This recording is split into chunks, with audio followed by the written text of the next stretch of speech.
Bonjour à tous et bienvenue dans ce troisième et dernier épisode de notre série de webinars en partenariat avec notre partenaire DoIt. Aujourd'hui, gros sujet, nous allons évoquer la relation entre les marques et les consommateurs et essayer d'évoquer ensemble un petit peu les perspectives pour l'année qui arrive, pour 2022. Donc, gros débat, grosse discussion. Aujourd'hui, je reçois Michael Bess, qui est CEO de DoIt, avec son partenaire Antoine Muscat, qui est responsable marketing. Et aujourd'hui, on a une invitée exceptionnelle, puisque Laura Eniman est avec nous, responsable digital au sein de Honda Moto. Merci à tous les trois d'être présents avec nous aujourd'hui. Merci à toi de Ouais, nous accueillir. merci. Ravi de participer. C'est un sujet qui, en effet, suscite débat. Je pense qu'il y aura des choses à se raconter ensemble. On va avancer sur 30-40 minutes. On aura le temps de se poser des questions. Ceux qui sont présents avec nous aujourd'hui en commentaire, n'hésitez pas à poser vos questions. On prendra évidemment le temps d'y répondre à la fin. Euh, Les objectifs de ce live, c'est de répondre un petit peu plus aux problématiques qu'on s'est posées en amont sur les relations marque-consommateur, de quoi le client a besoin, comment son état d'esprit a changé, notamment avec la période Covid. Gros sujet pour les annonceurs aujourd'hui. Ma première question, elle va porter sur l'attente directe, le besoin concret du consommateur. On l'a évoqué rapidement, c'est le sujet de beaucoup de prises de parole dans les médias. On parle de RSE, d'environnement, de communication solidaire, d'actes d'achat un peu plus responsables. Est-ce que vous pourriez me faire un petit point sur ces enjeux-là, ce que vous avez senti de votre côté? Sur la partie RSE, c'est vrai qu'il y a eu beaucoup plus de prises de parole qui ont été faites ces derniers temps sur ces sujets-là. Des prises de parole qui ont pu être un peu touchées à certains moments, où des marques ont pris un peu trop le pli et sont allées un peu loin sur certains sujets en vendant un peu du rêve. Mais pour autant, ce sont des enjeux qui sont capitaux et stratégiques aujourd'hui pour les entreprises, notamment quand on voit les crises qu'on traverse. On a notamment les crises sociétales, on a des crises qui vont être écologiques et qui préoccupent beaucoup les consommateurs aujourd'hui, et notamment sur la responsabilité que les entreprises ont là-dedans. Depuis des années, on assermente les consommateurs sur leurs actes responsables à travers diverses pratiques, Mmh, sur le fait mmh, d'éteindre la lumière mmh. quand on part, ou couper l'eau quand on va se doucher, ou on se brosse les dents. Et de plus en plus, il est décrié la responsabilité que certaines entreprises peuvent avoir sur ça. Et il y a notamment il y a une étude qui nous a marqué, qu'on a vue, qui explicitait que 59% des Français déclaraient avoir intégré de manière significative l'impact environnemental, Mmh. et que dans ces 59%, beaucoup avaient une envie que les entreprises communiquent de façon très transparente et très authentique sur tous ces sujets-là. On le sait, il y a pas mal d'études qui sont sorties. Je pense notamment à l'étude de l'agence The Good Company qui évoquait le fait que lorsqu'une marque fait des choses bien, elle a tout intérêt à communiquer dessus. Par ailleurs, une communication for good, si derrière il n'y a rien, est énormément décriée. Et c'est souvent, en tout cas, c'est un risque de la part des annonceurs de tomber dedans. Laura, du côté annonceur, donc vous allez pouvoir nous éclairer sur cette partie-là. Est-ce que vous sentez de la part de vos consommateurs, de vos clients, un besoin, une nécessité? Les débats, j'imagine que vous faites pas mal de social media listening, que vous écoutez ce qui se dit. Est-ce que vous sentez ce besoin de transparence, d'authenticité, de proximité avec les consommateurs?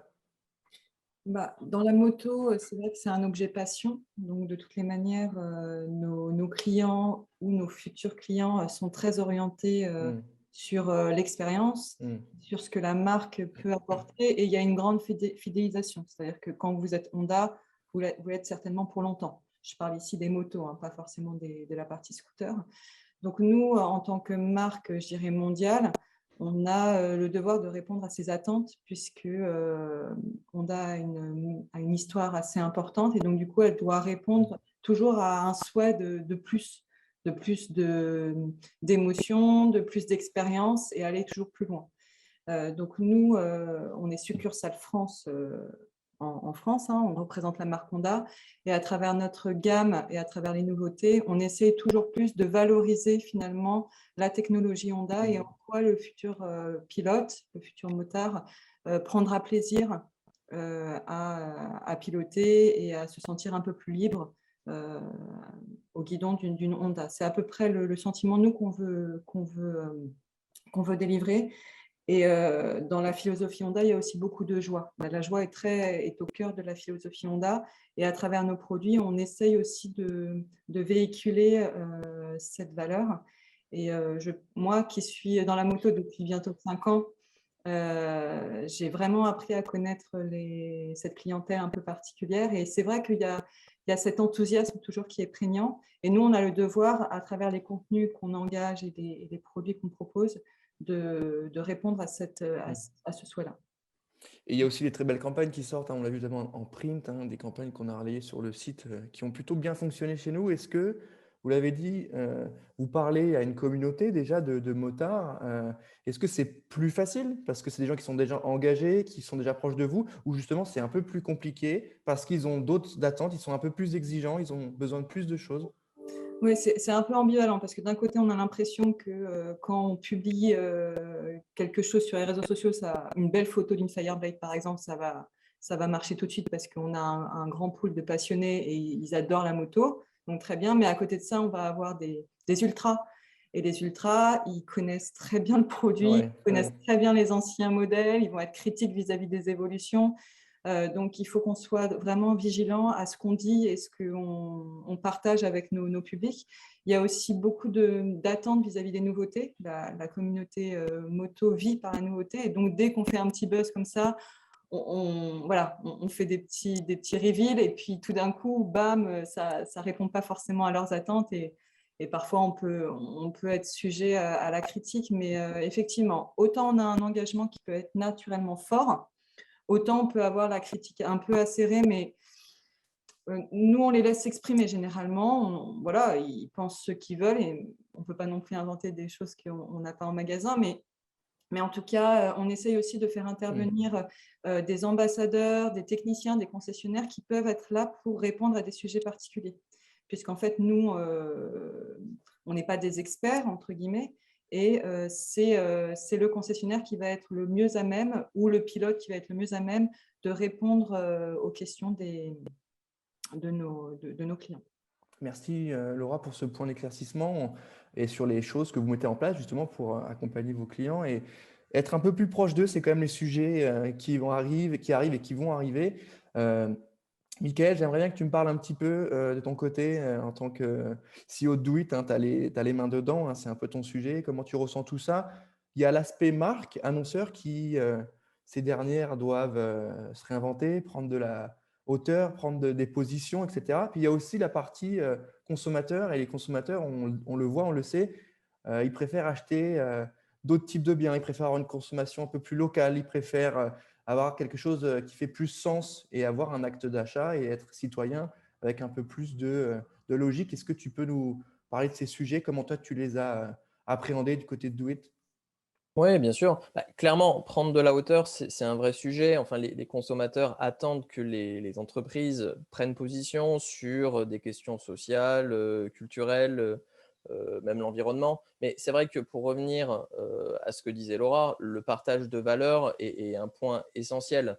On a justement un rapport d'Accenture Stratégie qui était sorti, qui indiquait que 63% des consommateurs dans le monde préfèrent acheter des biens à des entreprises qui défendent leurs valeurs ou leurs convictions. Et donc là, on est en plein dedans finalement avec cet univers moto et scooter. C'est cette idée de liberté, cette idée de s'affranchir finalement de ce qui peut nous ralentir. La circulation, par exemple, dans les grandes agglomérations, le fait de pouvoir être plus libre, moins de contraintes. Et ça fonctionne très bien. Et je pense que c'est ce qui se retrouve en fait justement sur cet enthousiasme, sur ces partages, lorsqu'il y a des nouveaux modèles, lorsqu'on a des témoignages justement de parties prenantes de la marque, ça crée justement cet enthousiasme, cette euphorie.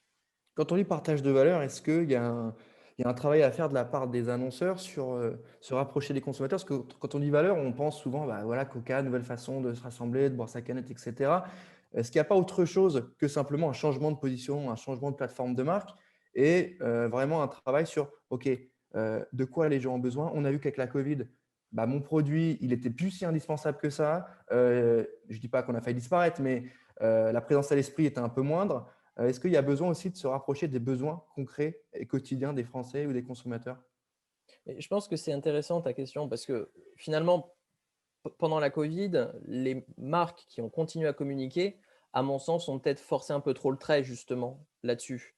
cette volonté de pouvoir afficher justement ces politiques RSE, de vouloir afficher cette proximité, en fait, ça rejoint aussi ce que disait Antoine. Finalement, ça semblait presque faux Mmh. et ça agaçait en fait pas mal de consommateurs qui Mmh. disaient: «On n'y croit pas». Mmh. Donc il faut trouver en effet le juste milieu et ce qui est important finalement, c'est de pouvoir mettre en valeur, moi je raisonne sur les campagnes et sur les contenus qu'on peut être amené à diffuser. C'est de pouvoir justement partager ce qu'est l'entreprise, partager les témoignages des salariés, les témoignages de clients, montrer quel est le chemin parcouru, l'histoire et ce Mmh. qui fait Mmh. que demain on va dans cette direction. Et en effet, de prendre une direction qui est plus raisonnée, plus portée justement sur cette notion de consommer mieux, de consommer local. Mais je pense vraiment que cet aspect valeur, encore une fois, et être dans le partage de ce que sont ces valeurs, c'est l'élément clé. Est-ce qu'il n'y a pas un élément aussi, peut-être, au niveau de l'engagement? On l'a vu, hein, il y a différents sujets sur l'engagement. On voit que 80 des consommateurs disent clairement être attirés par les marques qui s'engagent à utiliser des ingrédients de bonne qualité. Donc là, c'est sur le bien qu'on va consommer, qu'on va ingérer. Est-ce qu'il y a un sujet aussi sur l'engagement peut-être un peu plus politique? Écologie, c'est une évidence. Il y a des prises de position à avoir du côté de la marque. Est-ce que sur tout ce qui va être sociétal et politique, selon toi, hein, on peut en parler tous les trois, hein, tous les quatre, est-ce qu'il y a un besoin, une nécessité de la marque de s'engager? Est-ce que c'est son rôle? On voit notamment aux US certaines marques qui ont directement taclé des élus, des représentants, le président. On en pense qu'on veut. A priori, toi, est-ce que tu trouves qu'il y a un rôle là-dessus ou pas forcément c'est pas la même chose entre la France et les US, évidemment, mais est-ce que toi, tu vois passer des choses qui t'intéressent là-dessus? Bah, ce qui est certain, c'est que culturellement, en effet, on est différent. Mais c'est vrai que le sujet, je trouve intéressant, c'est est-ce que c'est le rôle d'une marque finalement d'aller tacler un homme politique ou une femme politique sur certains sujets? Je pense que l'entreprise, en fait, a en effet finalement un poids en termes de parole, c'est-à-dire qu'elle est capable de pouvoir finalement mettre en lumière certains Mm. sujets. Et donc, en effet, ça peut être son rôle de le faire. Mais c'est vrai qu'en même temps, à mon sens, il faut aussi garder en tête en fait quelle est la mission de l'entreprise. Mm. Même si on raisonne en termes d'entreprise de valeur, qu'est-ce que l'entreprise apporte en termes d'environnement, qu'est-ce qu'elle apporte en Mm. termes finalement, encore une fois, de proximité vis-à-vis de ses clients et de ses prospects. Son cœur de métier, en fait, ce n'est pas la politique. Et donc, il faut vraiment être vigilant Mm. là-dessus. On peut se couper aussi peut-être une partie des clients, en fait, concrètement. On peut se couper d'une partie de notre audience et des clients qui ne sont pas du même bord politique et du coup, ça peut être clivant. Est-ce que c'est pas aussi ça l'objectif de la marque, de vouloir arriver sur des choses un peu clivantes pour créer le débat? Est-ce que on ne tombe pas dans quelque chose de trop marketing où en clivant, on crée du débat, du coup, on parle de nous? Est-ce qu'il ne faudrait pas que la marque se contente de faire des choses qui ont du sens et qui sont sur des enjeux concrets et des besoins concrets des consommateurs? Parce que c'est toujours compliqué, hein. Quand tu parles d'engagement, il y a évidemment le besoin, la nécessité de faire changer le monde. Et on est bien d'accord que ce n'est pas l'apanage des politiques de faire ça. C'est très souvent les consommateurs accompagnés des marques, parce que c'est eux qui ont le pouvoir de pusher. A priori, quand tu vois passer des campagnes sur Do It, est-ce que tu as le sentiment qu'il y a des choses qui sont bien faites, qui vont faire avancer les choses, que tu vois des campagnes passer et tu te dis, bah tiens, c'est malin, ça c'est smart, on est content de le pusher, ça? C'était une question. Est-ce que toi, tu vois passer des choses comme ça sur Do It? Ouais, clairement. Et de plus en plus, c'est ça qui montre que justement le message est passé. Je pense qu'il y a eu une phase, encore une fois, avec la Covid, qui a été un peu une phase accélérateur, qui a fait aussi finalement que, bon, on a forcé le trait, mais je trouve que maintenant, on arrive vers quelque chose qui est beaucoup plus, qui est beaucoup plus efficace et qui répond justement aux attentes Hmm. de nos audiences, des consommateurs. Donc oui, après, bon, on ne le voit pas systématiquement, hein, il faut aussi se dire la vérité, c'est même plutôt rare. Mais c'est vrai que c'est quelque chose qui émerge de plus en plus et, et les marques ont compris que c'était une véritable attente de la part des audiences. Antoine, je vais te relancer sur le sujet de la transparence. On l'a évoqué rapidement, on peut se faire un petit point dessus. Le mot transparence, il revient assez régulièrement, on en parle souvent. À quoi il te fait penser, toi? Tu es quand même en relation assez régulièrement avec les marques. Quand on parle de transparence, du côté annonceur, ça veut dire quoi pour toi? Moi, la transparence, elle va intervenir sur plusieurs aspects. On peut avoir une marque alimentaire que, par exemple, qui va être sur une transparence des ingrédients, sur la façon dont elle va pouvoir pêcher les informations sur ses produits, où c'est hyper intéressant de pouvoir le mettre en avant. Certaines marques le font extrêmement bien, Mmh, mmh. d'autres beaucoup moins bien. C'est clair et net. Mais il y a aussi une question de transparence sur les enjeux sociétaux des entreprises. Tu vois, vous parliez de politique à l'instant sur le fait que les entreprises doivent-elles prendre position ou peuvent-elles prendre, ou est-ce nécessaire qu'elles le fassent sur des sujets politiques. Je pense que d'un point de vue social, c'est un peu plus intéressant, notamment sur des sujets qui vont être des sujets comme de l'inclusion, par exemple. Mmh, mmh, Quelle politique je mets en place d'inclusion dans mon entreprise mmh. et pouvoir en communiquer sur ces sujets-là euh, sans être dans un excès et dans une volonté d'absolument faire parler de ça pour se donner une bonne image, ça devient hyper intéressant. Donc pour moi, la transparence intervient sur beaucoup de sujets qui vont être différents. Ça peut être autant sur ce qui peut se passer en interne des entreprises, ce qu'ils vont mettre en place, où certaines vont être un peu frileuses Mmh. par peur d'en faire trop à certains moments, parce qu'on expliquait à l'instant que certaines en faisaient littéralement trop, mais d'autres ont peur d'aller en faire trop et du coup préfèrent ne rien dire. Et on pourrait aller sur des communications pour ces entreprises-là qui sont un peu plus poussées et qui sont pertinentes. Par exemple, quand une entreprise fait construire son siège social et que son siège social correspond à des critères ISO en termes d'environnement, c'est intéressant de communiquer sur ces sujets-là parce qu'elle s'engage quelque part, elle s'engage dès la base. Donc on en revient un peu à la plateforme de marque, sur les valeurs que l'entreprise va avoir en interne. Et Mmh. ça va être la façon dont elles vont réussir à diluer et la façon dont elles vont réussir à transmettre cette information de façon intelligente et de façon claire et pertinente et surtout à la bonne audience. Merci Antoine de nous donner ta vision du coup sur le sujet de la transparence. C'est des gros enjeux qu'on vient d'évoquer. On a l'impression que ça revient régulièrement, mais c'est bien de mettre un petit peu la lumière dessus et de voir concrètement ce qui est fait. On a parlé évidemment de la société qui dirige l'image de marque et pas l'inverse. On a évidemment évoqué le sujet de la tendance sociale qui est à la consommation éthique, naturelle, responsable, donc le besoin des gens de faire des choses qui ont du sens en termes de consommation et devenir des acteurs de la vie quotidienne et surtout des marques qui deviennent porte-parole de cette volonté de changement de la part du consommateur. C'est les marques qui vont endosser ce rôle-là, voire souvent plus que les politiques locales, et c'est là où ça devient intéressant. On va ensuite passer à notre partie suivante, où on va essayer de rentrer un peu plus dans le détail sur les solutions mises en place de manière pragmatique, concrète, et des choses qu'on va pouvoir mesurer, qui vont être un peu plus palpables. Donc sur le management interne, sur les éléments de communication.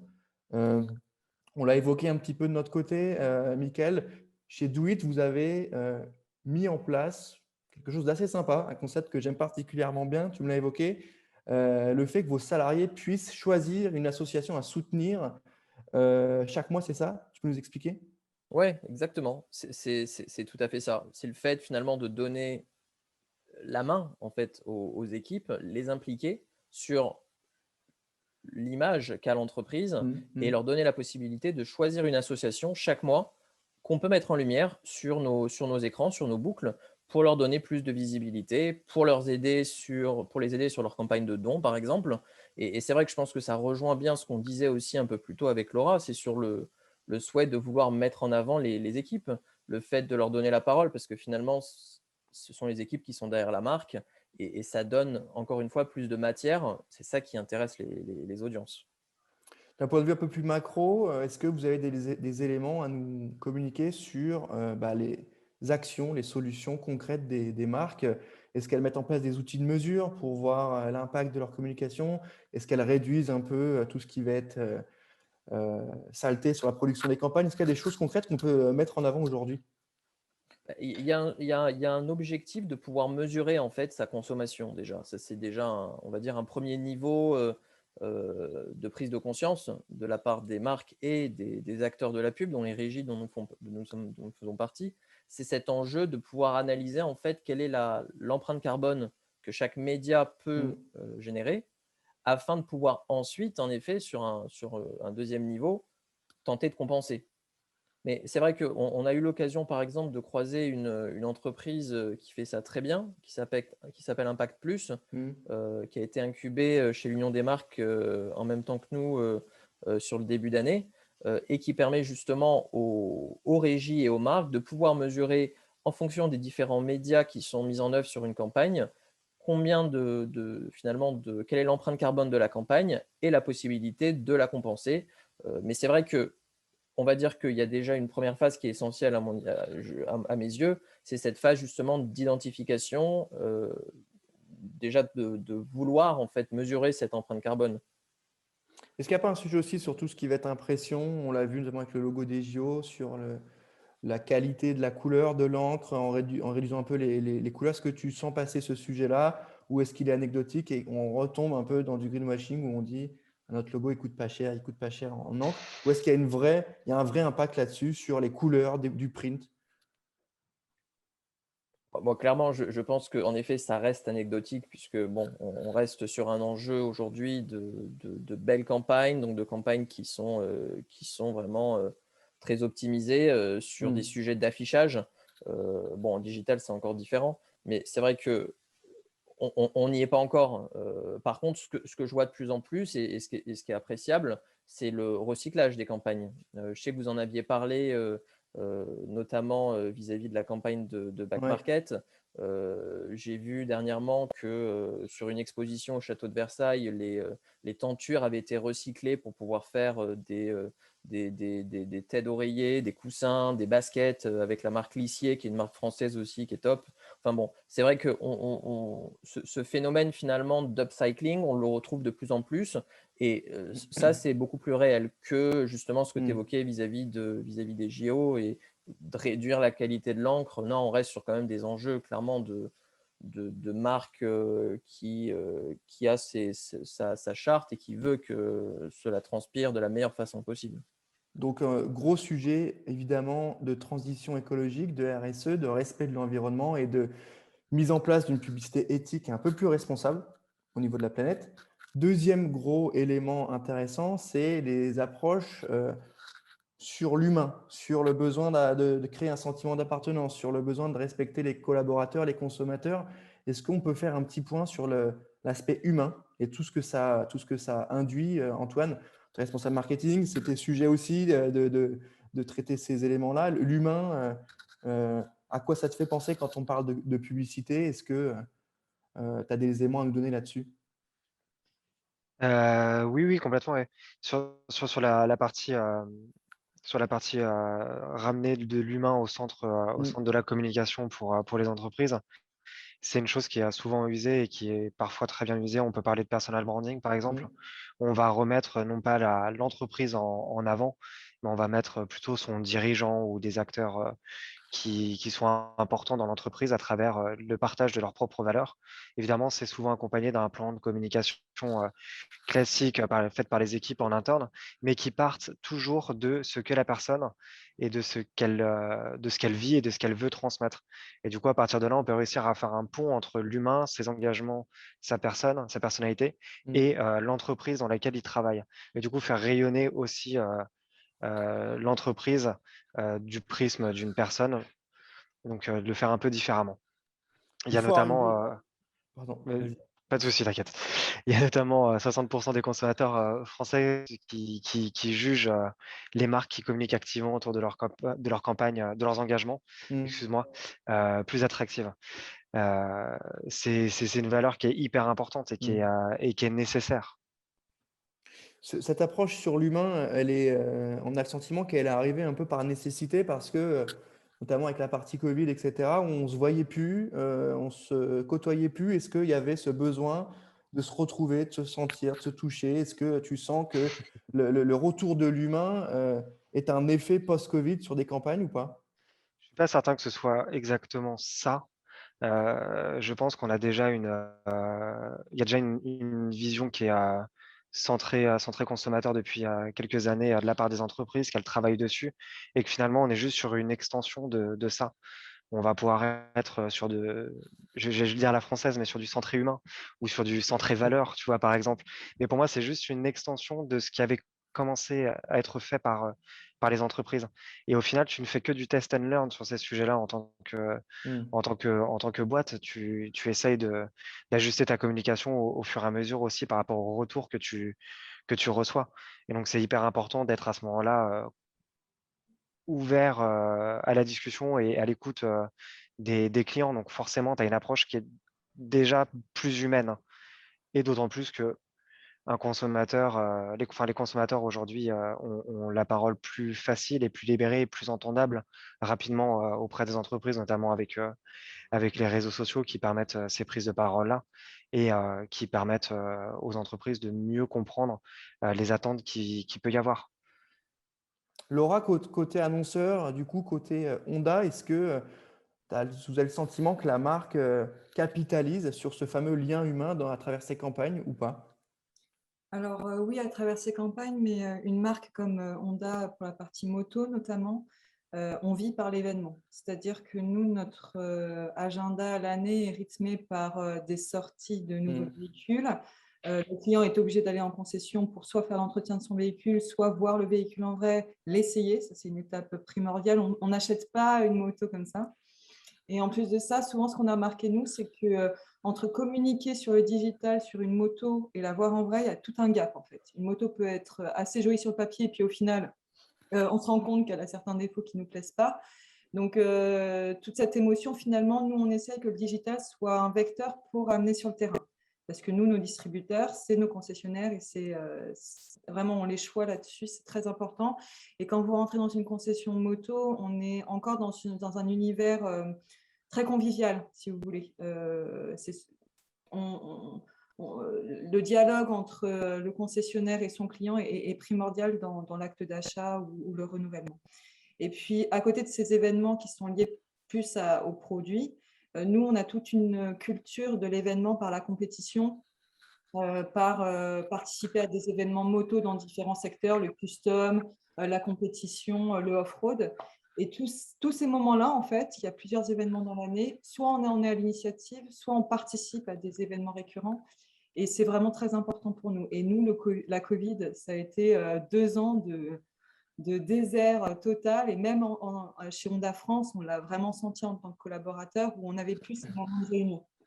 Et donc, tout ça pour dire que moi, en tant que responsable digital, certes, je trouve très important de se servir du digital pour essayer de véhiculer une information, je dirais, qui va bien auprès de tel segment d'audience. Mais nous aussi, notre boulot, c'est de générer du trafic en concession et d'orienter justement un contact. La finalité, elle est là. D'un point de vue toujours relation annonceur-consommateur, on a parlé du coup de transparence, d'engagement, de prise de position, de retour de l'humain évidemment. Et il y a aussi un sujet qu'on ne pouvait pas ne pas évoquer aujourd'hui, c'est le sujet de la data.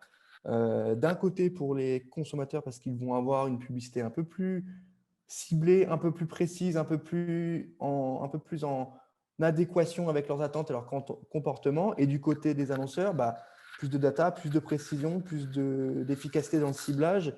C'est un peu votre train-train quotidien chez Do-It, a priori. Est-ce qu'on peut avoir un petit point, Michael, sur l'aspect data, sur le besoin, peut-être en première partie des annonceurs, et ensuite sur la mise en place opérationnelle de ce que les data, ensuite les insights peuvent apporter? Oui, complètement. C'est-à-dire que l'idée de pouvoir utiliser la data pour mieux cibler et finalement gagner aussi en performance sur une campagne, ça c'est notre dada, c'est notre sujet. Notre positionnement en tant que régie publicitaire, c'est vraiment de pouvoir permettre aux marques de communiquer efficacement avec un budget qui est optimisé et donc en réduisant la déperdition qu'on peut avoir sur les médias de masse. Et donc, on se sert de la data et donc des intelligences artificielles pour identifier le profil de nos audiences et donc diffuser du contenu qui donc va être adapté à leur profil et donc forcément les intéresser. Et donc vis-à-vis par exemple de la campagne d'Honda dont on parlait juste avant, on est sur une logique de pouvoir diffuser du contenu qui va être adapté en fonction de la tranche d'âge, donc avec différentes motorisations du même modèle, pour pouvoir justement susciter cet intérêt et inciter les audiences à aller en concession pour vivre cette expérience dont parlait Laura. Donc vraiment, l'enjeu, c'est de pouvoir se servir de la data pour pouvoir susciter de l'intérêt et donc derrière convertir, amener en concession en l'occurrence.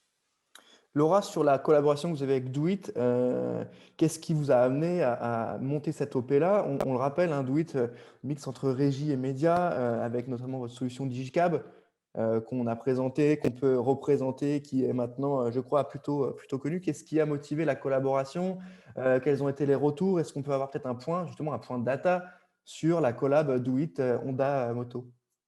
Alors, l'initiative de cette collaboration, elle s'est faite à la suite d'une première expérience que nous, on avait eue en géofencing par l'intermédiaire de Waze, où en fait, on avait tenté l'expérience pour voir si de la publicité sur un média comme celui-ci était opportun pour un public motard. Ce qui n'était pas forcément évident puisqu'on diffuse beaucoup dans la voiture. Et il s'avère qu'on a eu des résultats très, très impressionnants.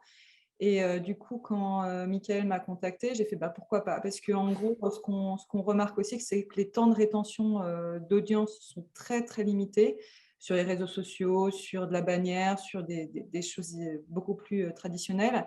Et donc, nous, on a souhaité, en fait, aussi sur des régions spécifiques, l'urbain, avoir un nouveau canal pour promouvoir des segments de véhicules comme le scooter, propice à une attention de 5, 10, 15 secondes pendant un trajet en VTC. Et puis toucher des audiences qu'on n'a pas l'habitude d'atteindre en fait. Aussi peut-être susciter l'alternative au VTC en acquérant un véhicule à 2 roues. Mais voilà, et puis en plus, nous, on a la chance d'avoir des vidéos très bien faites, où il y a toujours du mouvement, un peu d'émotion, de la sensation, et ça peut divertir en fait aussi pendant le trajet. Donc là, la première expérience était purement une découverte, hein, c'était un test, et puis j'ai renouvelé là en septembre-octobre autour d'un ciblage un peu plus précis autour des concessions, toujours capitaliser sur la bonne personne au bon moment pour inciter après à la proximité de la concession. Nous, on est purement dans la notoriété dans ces dispositifs-là. Ouais. Tout ce qui est performance, génération de leads, ça reste quand même assez anecdotique. Malgré tout, on en a créé. Donc, on peut estimer qu'il y a un certain engagement de la part des personnes qui ont fait ça. Mais voilà, nous, on voulait soutenir le tissu de nos concessionnaires en milieu urbain en diffusant des publicités autour du scooter. On l'a évoqué, hein, donc le fameux objectif marketing. Est-ce que c'est de la noto? Est-ce que c'est de la brand? Est-ce que c'est du drive to web? Sur l'outil Digicab et du côté Doit, Antoine, c'est des choses que vous faites, on l'a déjà évoqué, hein, vous arrivez à sortir de la data, à analyser en temps réel. Je rappelle, Doit, on l'a déjà dit, hein, un média VTC avec votre écran Digicab.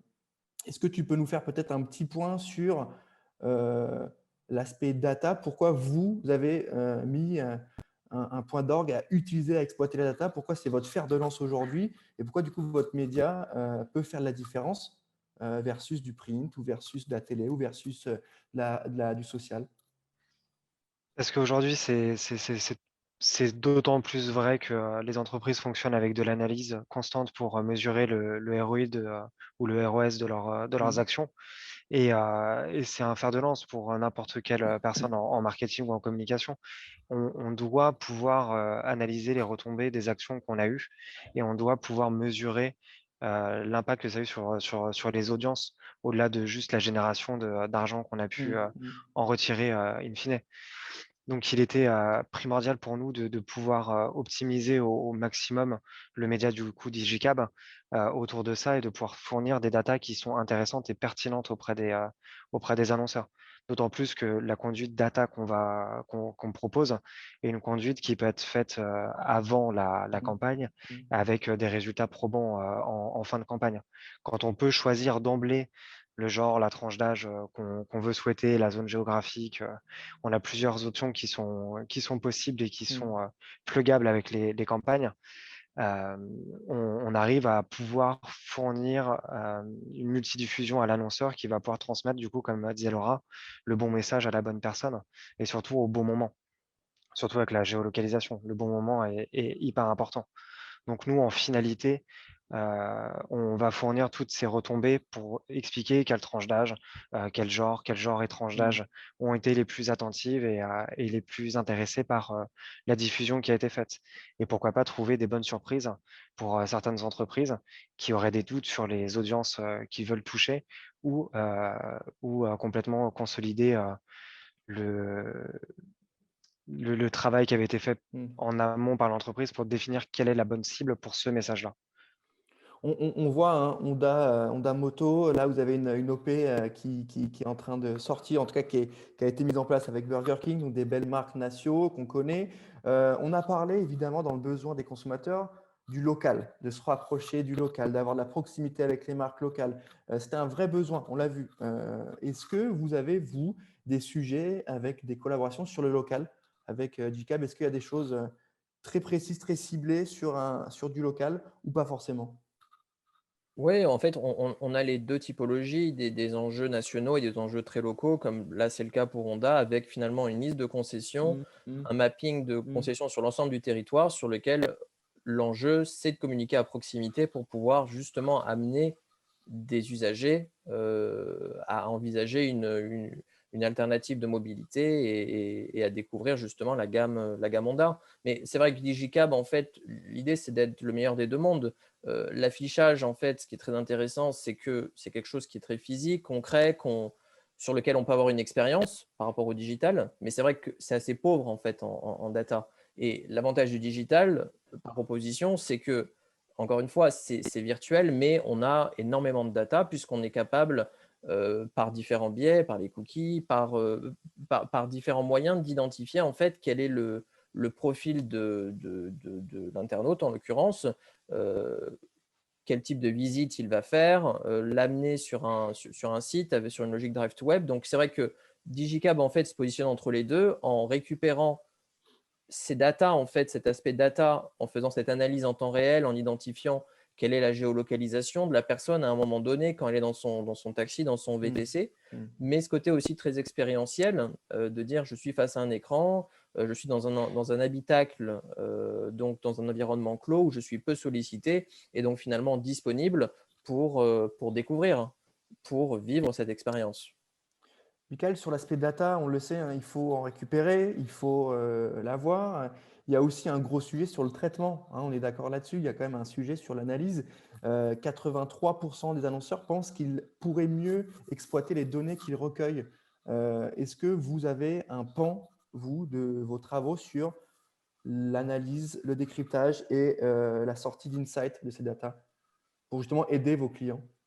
En effet, on a énormément de data et c'est un enjeu. C'est intéressant que tu mettes le doigt là-dessus parce que c'est un enjeu et on est en train de travailler pour développer un pôle justement de data science parce qu'on a tellement de data que finalement on se rend compte qu'on touche à peine la surface. Hmm. On remonte des informations déjà très intéressantes aux marques. On va leur indiquer, encore une fois, quelle tranche d'âge ils ont touché, quel a été le niveau d'attention, le niveau d'intérêt de chacune de ces tranches d'âge. On va également le faire par genre, on va également le faire par tranche horaire. On va regarder quel a été le trajet, point de départ, point d'arrivée, donc les zones de chaleur également. Mais c'est vrai qu'en soi, on peut aller beaucoup plus loin avec toutes ces datas et c'est un enjeu. Comme ça l'est pour les marques finalement, de se servir de ces datas, mais de façon intelligente finalement, de ne pas noyer sous la data, mais d'en sortir les informations les plus intéressantes pour pouvoir en sortir justement des conclusions. Sur tout ce qui va être analyse, c'est des choses que vous faites. Vous faites, j'imagine, de l'accompagnement, de la reco aussi pour vos partenaires annonceurs. Sur l'année qui va arriver, est-ce que vous avez des sujets sur l'évolution de l'outil? Est-ce que Digicap va permettre de faire plutôt du drive to web ou plutôt de la noto? Est-ce que vous avez une prise de position précise sur les enjeux de votre outil sur l'année qui arrive, les mois qui arrivent? Ou on reste sur une proposition globale de valeur avec une solution pour un problème donné pour un client? Et l'idée, c'est vraiment de répondre aux besoins de la marque. En fait, finalement, nous, on n'est que l'outil qui permet de répondre aux besoins de la marque pour pouvoir toucher ses prospects, ses audiences. Et donc, on va s'adapter à différents enjeux.